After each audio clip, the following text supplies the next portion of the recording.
Kalau kita tengok dalam kitab Syamsul Ma'arif,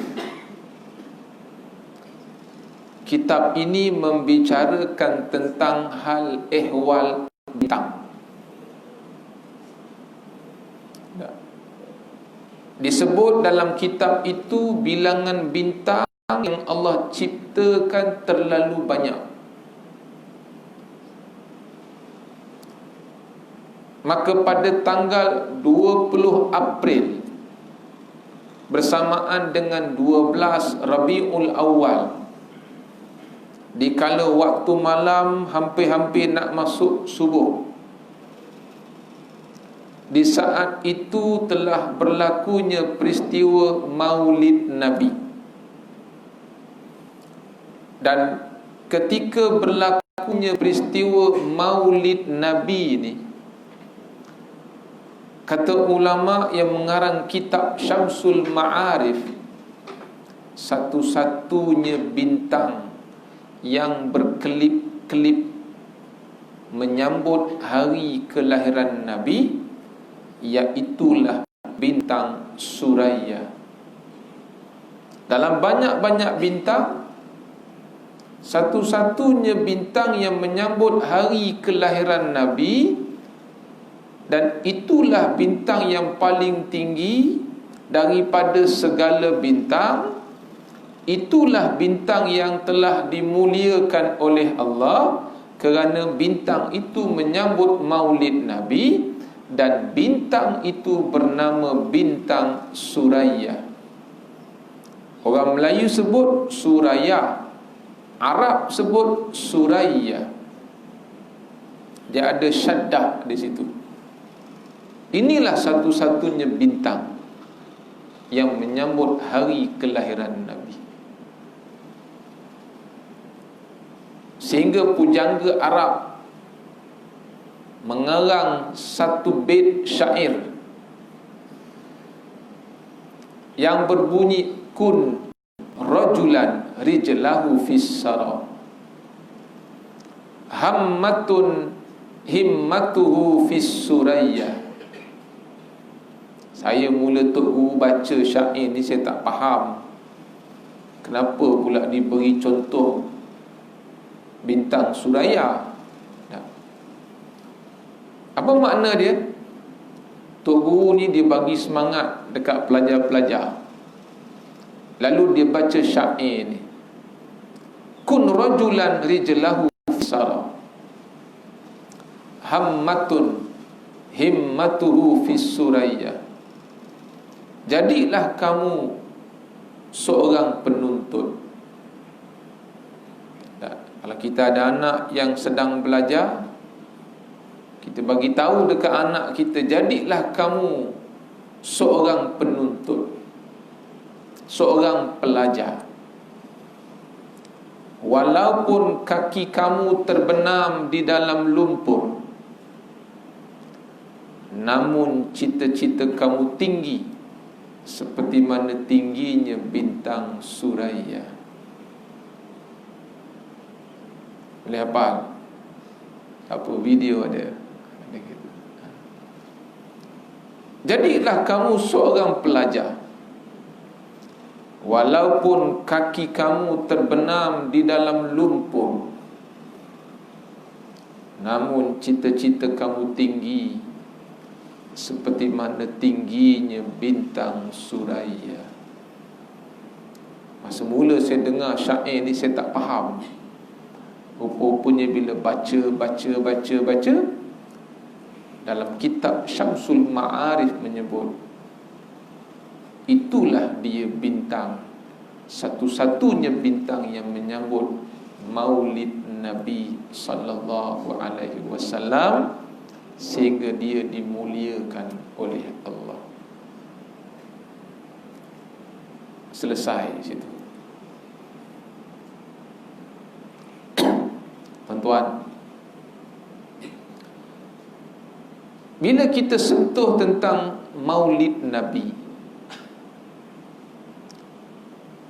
perkara penting yang perlu kita tahu sebenarnya ialah tentang salah silah Nabi.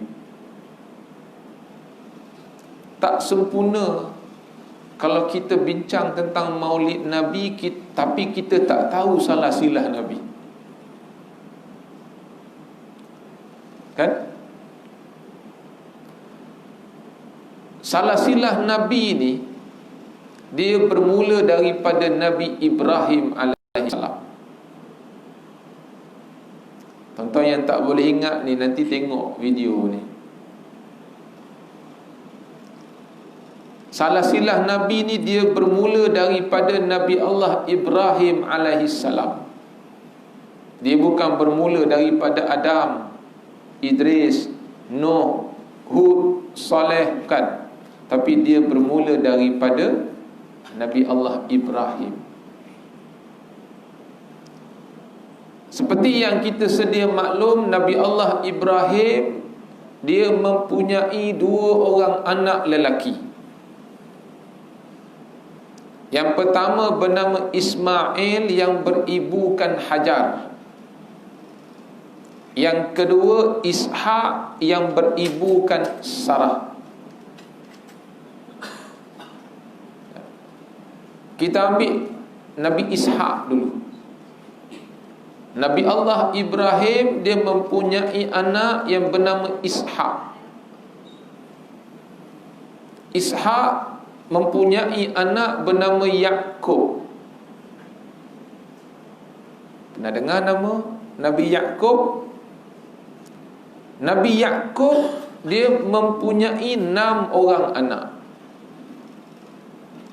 Daripada 6 orang anak Nabi Yaqub, 4 di antara mereka melahirkan zuriat Nabi. Contoh kita ambil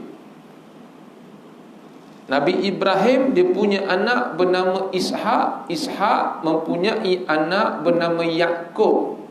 Yaqub dia mempunyai anak antaranya yang bernama Yahuda.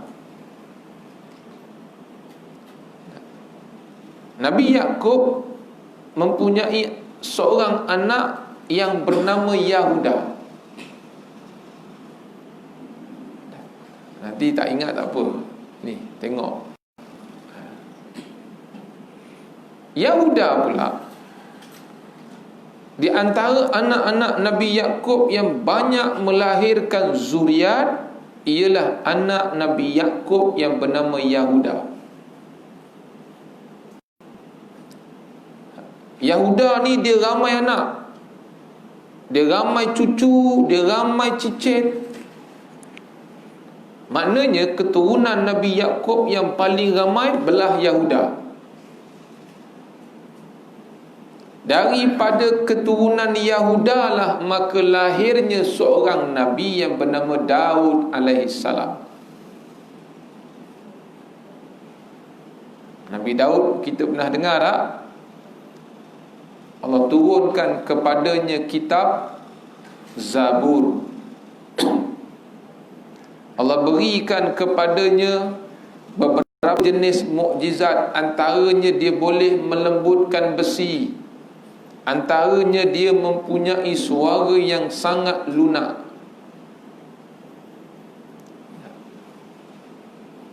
Dan Nabi Daud pula mempunyai anak bernama Sulaiman. Pernah dengar Sulaiman? Yang antara mukjizatnya dia boleh faham semua bahasa. Satu hari Ifrit datang berjumpa dengan Nabi Sulaiman. Kononnya dia nak bawa istana Ratu Balqis sepantas yang mungkin. Nabi Sulaiman tanya kepada Ifrit, sejauh mana kecepatan kau boleh bawa istana Ratu Balqis? Kata Ifrit, sekelip mata je. Kau kelip mata, sebelum kau buka mata, istana dah sampai dekat depan kau. Laju tak? Kalau tuan-tuan baca dalam surah An-Namlu, surah Semut, ada menceritakan tentang kisah Nabi Allah Sulaiman alaihissalam. Ingat, Nabi Sulaiman anak kepada Nabi Daud alaihi salam. Kita ulang, Nabi Daud dia mempunyai anak yang bernama Sulaiman. Sulaiman pula mempunyai seorang anak yang bernama Sulaiman, dia mempunyai dua orang anak lelaki yang bernama Zakaria dan Imran, yang surah Ali Imran tu. Sulaiman mempunyai dua orang anak lelaki yang bernama Zakaria dan Imran. Daripada Zakaria pula lahirnya seorang Nabi yang bernama Yahya alaihi salam. Habis itu. Lepas tu dah tak ada Nabi dah. Belah Zakaria. Daripada Imran pula telah lahirnya zuriat demi zuriat, sehinggalah lahirnya seorang wanita yang bernama Maryam.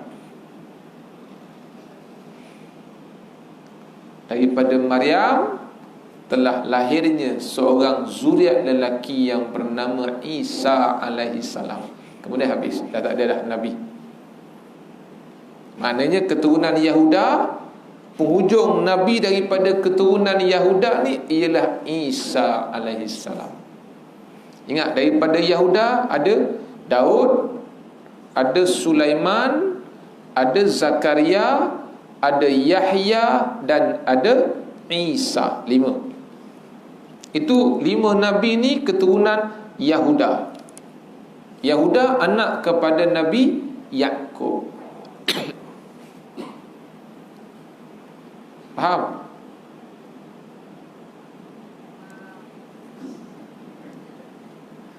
Saya tak tanya ingat, saya tanya faham. Saya tanya ingat, confirm tak ingat. Gitu.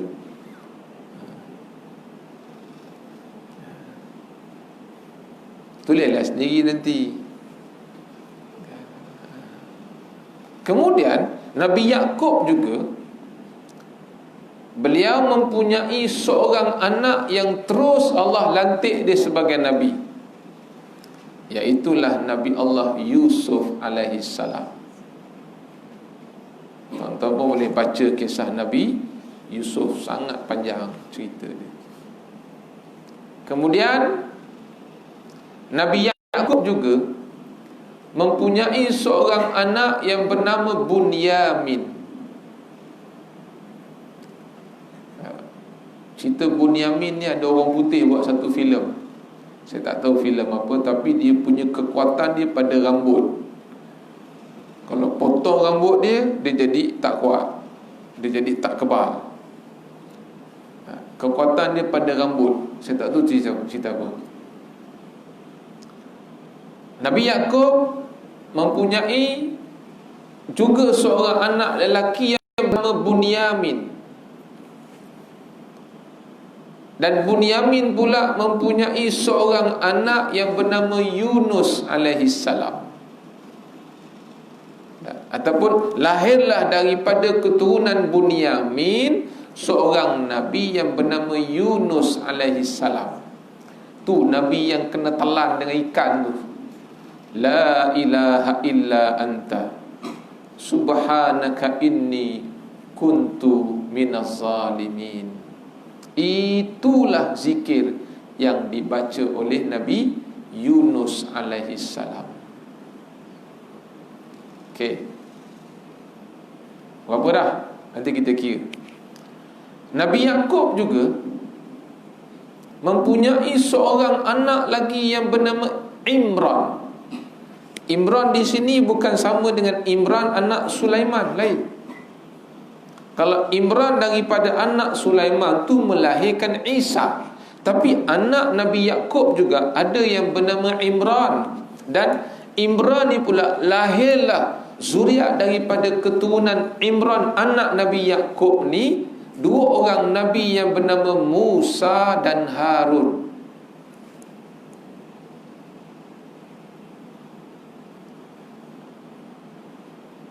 Baik.